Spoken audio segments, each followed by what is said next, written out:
tun hnai dewa meitei ho an ron pong por le ta ka wangin Manipur mun rang ranga inka ana athleng le a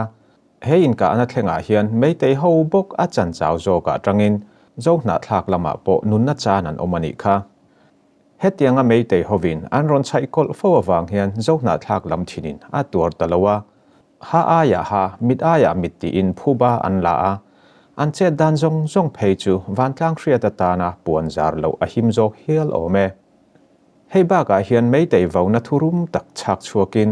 tlang mi hel pol rang rang ten sarkar ne na in ka hai an nei mek suspension of operation li ani rual ruala asirukla a chet an tho tur thu le zofa te chen na tlang ramin a hual vel Imphal phai rom chu kar lawa mei va pa an chan tir thei thu in zo na thlak lam hian an vo lo kani tuna chon ground report ilo ngai thlang u ole amasa in kan chan chin lo ngai thatu khobe la zofa omjong zongte du sat na le za na chi bai karon buk che wani bo in hi February ni sang ni le som ni pali jin top ni ani to a tuna hianin Manipur ground report kan riat thei ang te tun February ni som ni pasari atanga hoikin ni February kar khat chunga thil teng atlang pui kan ron report le don ani hey kar kal to timaila January ni som ni pasari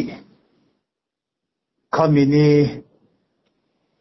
jing lamdar nga le chen ve la tang khanin i una leima khong lam cycle kangpok pi district muna kharam vai phe sinam bilei anti mun eng laya kan unaw kuki mitem te omte khang te ka ba be turin meite te hianin planning thatakan lo siama khatakal turate kha tuna anmani ramdoi mi chi rang ti maila arambai tengol te meite lipun te UNLF te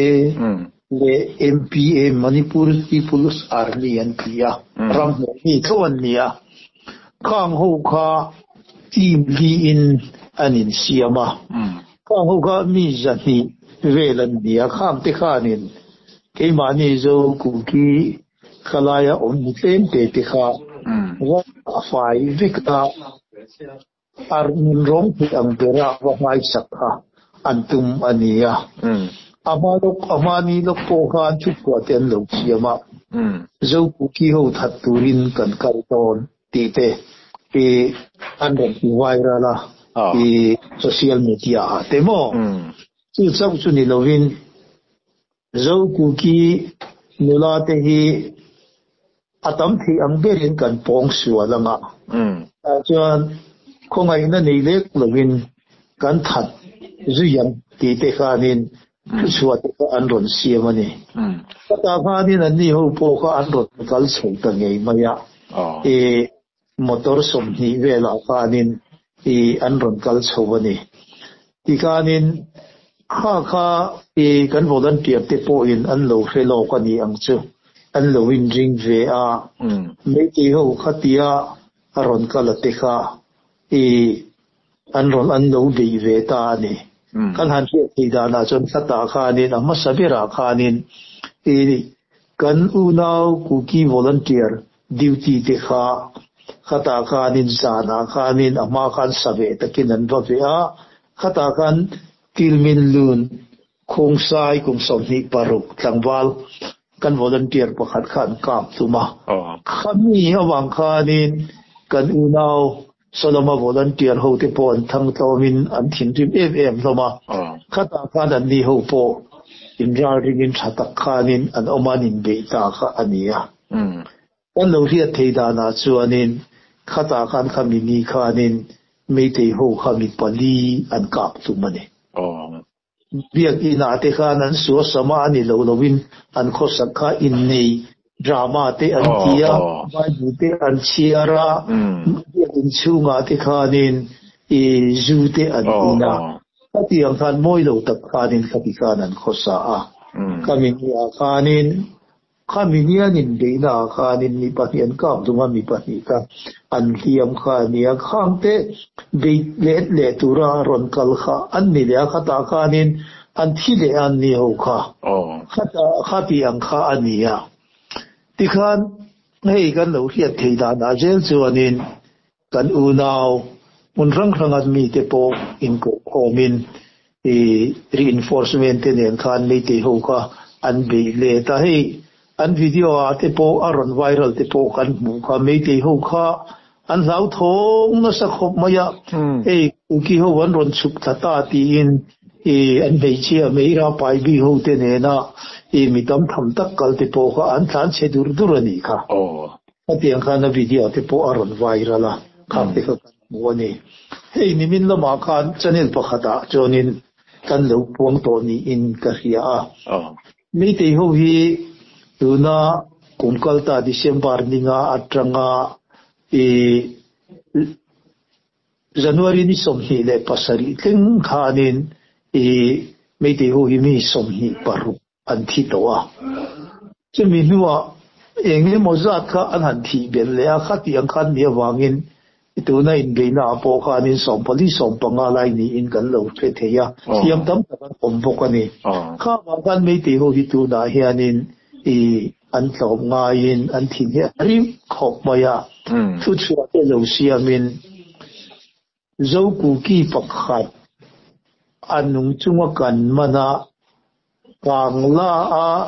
kan pathian nungoi bi ma a ngong kan tana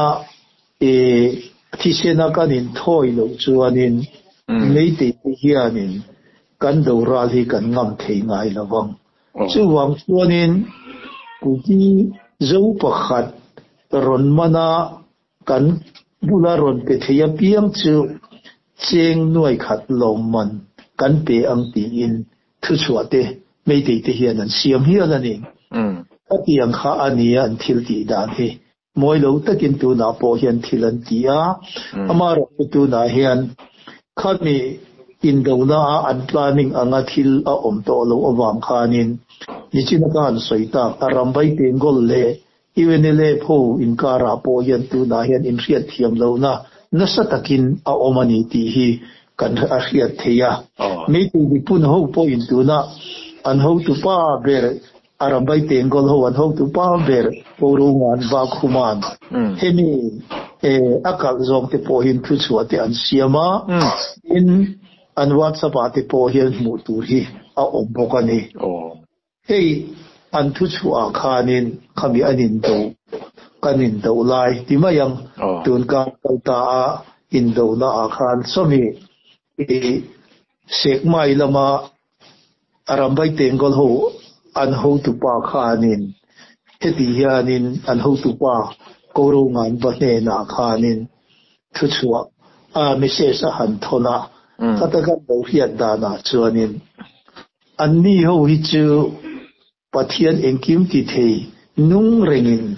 a om pui khat ani keini ho ero chuanin kan pathian pakhang ba hi kan bia a amar che engmala min tran pui si lo tia thu han thon khanin an ho tu pa ber khanin nie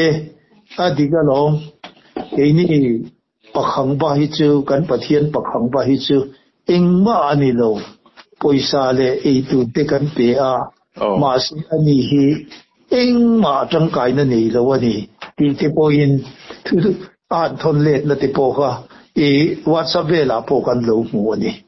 khati kha nia tu na hian mei te ho hian mun thren khata chon ke ni mei te te chon pathian po kan nei to lo ve an ti hiala chu ti chen mei te ho ji ga po hian tu na hian an buai le ani ta ti mo tin hei ni min pia ti to mo yang khata khanin hemi moirang khochak khosa bung ve la khan tu na naran sena antia miram ko chakatang kan khosa bunga kan unaw volunteer te kha mor torle silain voi enge moza chu han ka pa amar chu indo na muna khan ti ila indo tur ka chon mei te hoan kal ngam tak tak to lo nge kan volunteer te ho po khanin an han sam let ve khati kan indo na tak tak om to lo wa atu ga khan si pai hovin ti kha ni mai nin do win ni ka the lo bang lo ka la piang chu ke ni kan lo ka pangan tia solam chu tu na hianin eng ma thom hi wa om lo wani tin hei more lam ma han kai chho le ila wo in ni tlengin more lam chan chin hi mei ti ho hianin ani lo lovin an TV a ten lo chu uma police inspector moirang team anan October top lama ka ma moira more ami kha ami ya anrin tel bukin piting no pal khwai tu mi pa hi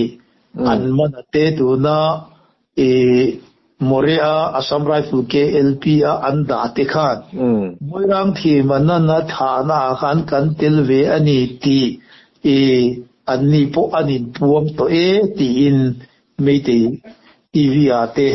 meite channel nam thanga ate thu chua an lo siama kha atak thu tak emo ti in kan lo nga ya ma ro chu kha po kha an phua chop vekani ti kan lo hiani woin lo ma kan more nu hovin chanchin an lo hiat na chuan helicopter aron kalanga ta chuan an ni pati po khai imphal lama an phur pheido na ni ti thom kha an lo hiat awangin moria zonu ho zong tuna Assam Rifle KLP mun lama khan an kal khoma ma chu kan an hiat theida na chuanin helicopter voi in lama chuan aron kal le ta lo wani ti kha an lo he thei boka tin curfew po hi jingdar rukatranga dar som pani tling hian tla dula dar som pani atranga atu dar ruk tling khachu more muna hian an la curfew ani ti kha chanchin kan lo don dan atang chu ani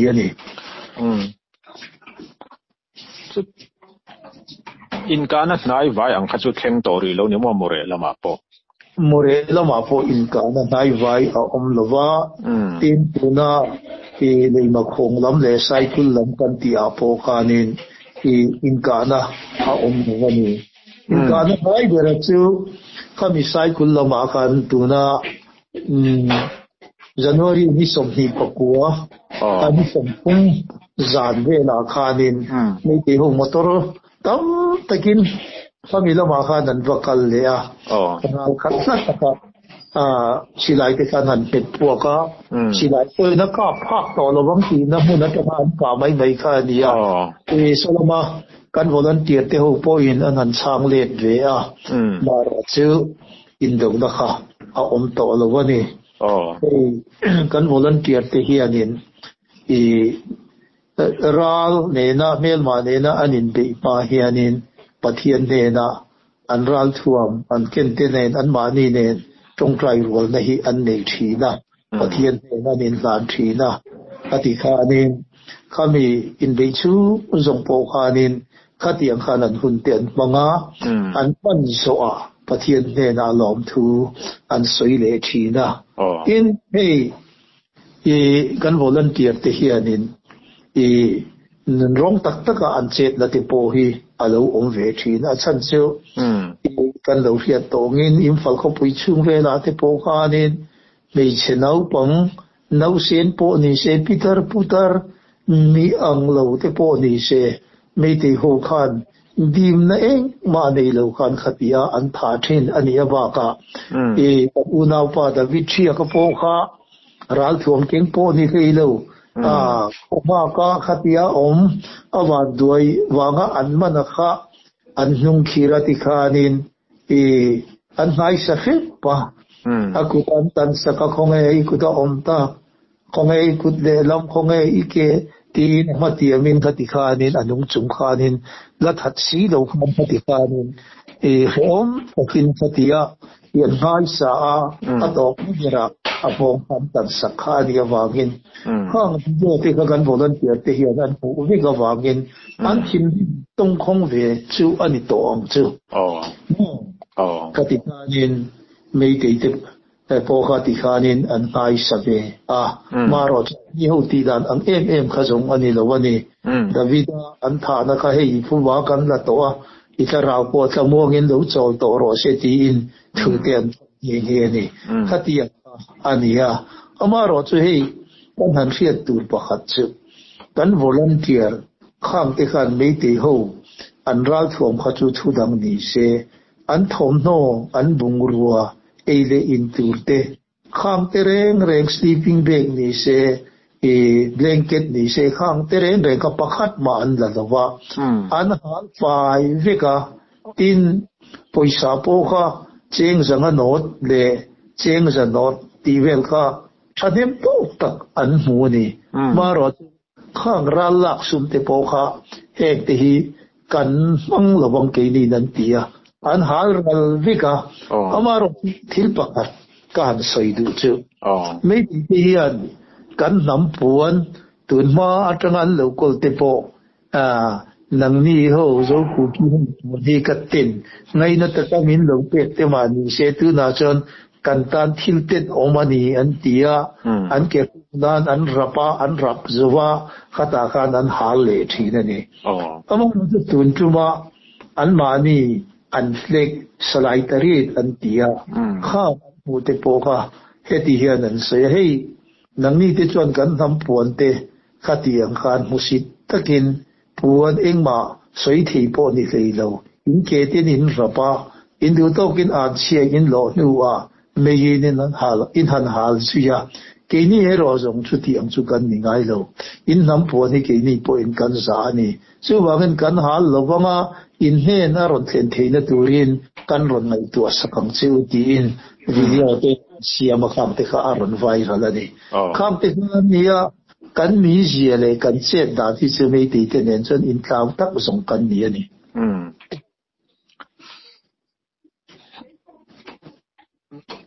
itikhanin nile tun na ya mei te ne na anin be na ral thuam lak te kha an nei nual ni in social media trend khata hian na tara khang te kha han report tura omem hey nie hey athu khu lampang de win kan han soi to mayanga mo ni hey sai ra kher pui mo bor archi khang kha pakhat ania tin bat dange kan piang khang poka thadeu chi khang te poka ania in hey sai ro kher akap rang chi akap rang chi ber kha pakhat ania tin sai ro kher taka sa chi mo rang ro thei taka sa chi ral sai na ni mo khang te poka pati ei poka in chu mai ba ka chuan sai lum bom te sai lum te mo thil dang te po thanem tok tak an manani in heng tuna an melma hei an lo ker tlak te jinga hianin an mani jinga captain te po alo tel ve ni ti ka nên kan han se thei ani alo bom le ma ya ti ma yang in do lion nia a chan thajoka kan tang puya ti ma yang azat le azat din hun ni na nga phei chuan adin mun thajok a chan thajok kan ni zel hi alo bom viau ani tin hei chu mai ba ma chon min te ho hianin min ron ti el dan ti china zo ku ki pakhat man theyan om chuanin ching enwai khat kan pe ange ti vela enge mo an soya wang hianin kan volunteer kan ram noi mi heng ho te po hi an thin arin tho khat to ani anga heti hianin thu chuate voin lama khan an ron siama tuna suspensions of operation sarkar ne na state sarkar ne India sarkar ne ram noimi eng pathum te kanin biak na hi ti top ani huna chuanin me te ho in chen na KM Zasari bial hi a al don ti khero u il tina tangin kan ron be yang seunga ni ni chungin imfal kho pui hi kan ron zo fai vekang ti hi khero u hey zo ku ki te hianin kan hual vek cheu ti hi lovin khero u an ti amo apakat na chana pani na chuan tu na po hianin kan volunteer kan khoveng tu te mai heng ho te po hi invabe na chungin engma invati theilo ania engemotia suspensions of operation hi lak chua ani vai chuanin inram kilometer Zasari square chung hi alin al tu anga keni point kan tuarang amaro chu Manipur hi keni to ku ki ho thu noya kan ro rel na noya a to ang inveng film khur ro tuna keni sas training na engkim athaber tivek kan nia keni mi pakhat hian nang ni mi som panga atanga som pani thing hi kan hin ani ti hi fia ula nayan keni hoi sang thumatanga sanga thing ke kan omania heng ho hianin kan volunteer mi nga vel hi kan ron howanga kil ina tangin inram kilometer Zasari bial chugi kil ina tang hianin kan ron biang cheunga chuanin ini khachungin imfal kopui hi akhi do na ni tivin khati anin an thinrimin an warning te an va pe ve bopani kun se hei tapo tur kan ni lova zong ma khovela zong ten in unao Manipura zofa te hi ke hi a he ma ila min bangain heti hianin kan theipatop suain tong trai ne na nen thilpek nen min ron jiwanga wo in ni tenga lading chang theile mel ma te ma a po tlan chelowa he tu chan zok hi la chang kan ni ti hi kan phalowa pathian na wang ve kan ni ti kan thia thianin hei kan lom tak zet ani zofa khobela zong min du sak tu zong te chunga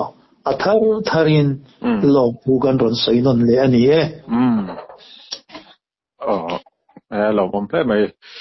lo khati khan tun tumata na kan ground report chu azawem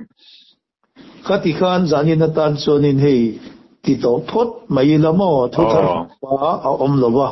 tuna kan han report te po kha hei kar khatchunga ken to kan nia boin lama chuanin kan una mun rang omte